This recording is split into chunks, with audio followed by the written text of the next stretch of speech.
രണ്ട് സ്ഥലങ്ങളിലാണ് പ്രധാനമായ കടലാക്രമണ ഭീഷണി ജില്ലയിലുള്ളത്. അതിൽ ഏറ്റവും പ്രധാനമായുള്ളത് കോയിപ്പാടി മേഖലയിലാണ്. മറ്റിടങ്ങളിലൊക്കെ തന്നെ മത്സ്യബന്ധന ബോട്ടുകളെയൊക്കെ തന്നെയാണ് കടലാക്രമണം ബാധിച്ചതെങ്കിൽ ഇവിടെ വീടുകളെയും ആ വീടുമായി ബന്ധപ്പെട്ട സ്ഥലത്തെ പോലും വലിയ രീതിയിൽ ബാധിക്കുന്ന രീതിയിലേക്ക് കാര്യങ്ങൾ മാറിക്കഴിഞ്ഞിരിക്കുന്നു എന്ന് തന്നെയാണ്. ഇന്നലെ അർദ്ധരാത്രി മുതലാണ് ഈ രീതിയിൽ വലിയ രീതിയിലുള്ള കടലാക്രമണം ഈ പരിസരങ്ങളിലൊക്കെ തന്നെ അനുഭവപ്പെടാൻ തുടങ്ങിയിട്ടുള്ളത്.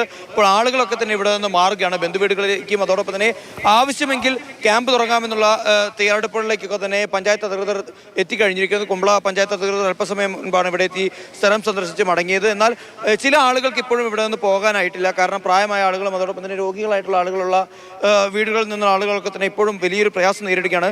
ചേച്ചി ഇവിടെ ഇപ്പോൾ നിൽക്കാൻ തന്നെ പേടിയല്ലേ? പേടിയുണ്ട് ഇവിടെ നിൽക്കാൻ വേണ്ടിയിട്ട്. പിന്നെ മുൻപ് എപ്പോഴെങ്കിലും ഇങ്ങനെ പ്രശ്നം ഉണ്ടായിട്ടുണ്ട്? മുമ്പ് എല്ലാ കൊല്ലവും അങ്ങനെ വരുത്തുണ്ട്. പിന്നെ ഇപ്പം ഈ കൊല്ലം ഇങ്ങനെ നല്ലോണമായത്. കഴിഞ്ഞ കൊല്ലം ആ ഭാഗത്തെല്ലാം വീടും കാര്യമെല്ലാം പോയിക്കൊണ്ടുണ്ടായി.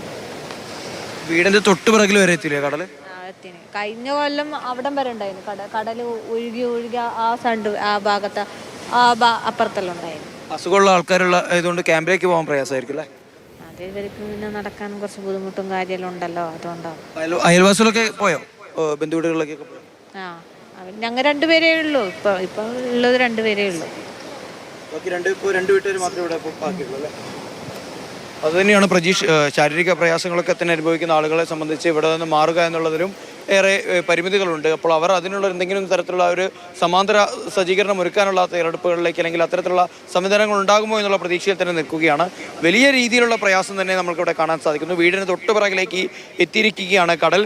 അതേസമയം തന്നെ ബേക്കൽ പള്ളിക്കരയിലേക്ക് നമ്മൾ പോയി കഴിഞ്ഞാൽ അവിടെ മത്സ്യബന്ധന യാനങ്ങൾക്കാണ് എപ്പോഴും വലിയ രീതിയിൽ ഒരു തകരുന്ന അവസ്ഥ, അല്ലെങ്കിൽ അത്തരത്തിൽ സാമ്പത്തികമായി കൂടി വലിയ രീതിയിൽ മത്സ്യത്തൊഴിലാളികൾക്ക് വലിയ പ്രയാസം ഉണ്ടാകുന്ന ഒരു കാഴ്ച ഉണ്ടാകാറുള്ളത്. എന്നാൽ ഇത്തവണ അവിടെ നിന്ന് മത്സ്യബന്ധന ബോട്ടുകളൊക്കെ തന്നെ മാറ്റിക്കൊണ്ടിരിക്കുകയാണ്. ജില്ലാ കളക്ടർ അല്പസമയം മുൻപാണ് അവിടെ നിന്ന് സ്ഥലം സന്ദർശിച്ച് മടങ്ങിയത്. അവിടെ വേണമെങ്കിൽ ക്യാമ്പ് അടക്കമുള്ള സംവിധാനങ്ങൾ ഒരുക്കാനുള്ള തയ്യാറെടുപ്പുകളിലേക്ക് കടന്നിരിക്കുന്നു. അതേസമയം തന്നെ മുൻകാലങ്ങളിൽ വലിയ പ്രയാസമുണ്ടായിട്ടുള്ള തൃക്കണ്ണാട് അടക്കമുള്ള മേഖലകളിൽ ഇത്തവണ കടൽ ഭിത്തി ശക്തമായി നിർമ്മിച്ചതിൻ്റെ ഭാഗമായി തന്നെ വലിയ രീതിയിലുള്ള പ്രയാസങ്ങളൊന്നും തന്നെ ഇതുവരെയും റിപ്പോർട്ട് ചെയ്തിട്ടില്ല. നമുക്ക് കടൽ കാണാൻ സാധിക്കുന്നുണ്ട്. മറ്റ് ജില്ലകളിൽ നേരത്തെ പ്രതീക്ഷ സൂചിപ്പിച്ചതുപോലെ മലയോര മേഖലയിലെ പ്രശ്നങ്ങളും അതോടൊപ്പം തന്നെ കിഴക്കൻ വെള്ളവുമാണ് വില്ലനായി മാറുന്നതെങ്കിൽ കാസർകോട്ടേക്ക് എത്തുമ്പോൾ അത് കടൽ തന്നെയാണ്. തീരദേശ ഗ്രാമങ്ങളിൽ വലിയ ഭീഷണിയാണുള്ളത്. ആളുകൾ ഇനി വരുന്ന മണിക്കൂറുകൾ എങ്ങനെ കടന്നു പോകുമെന്നുള്ള ഓരോ നിമിഷവും എണ്ണിയാണ് കഴിയുന്നത്. പ്രജീഷ്.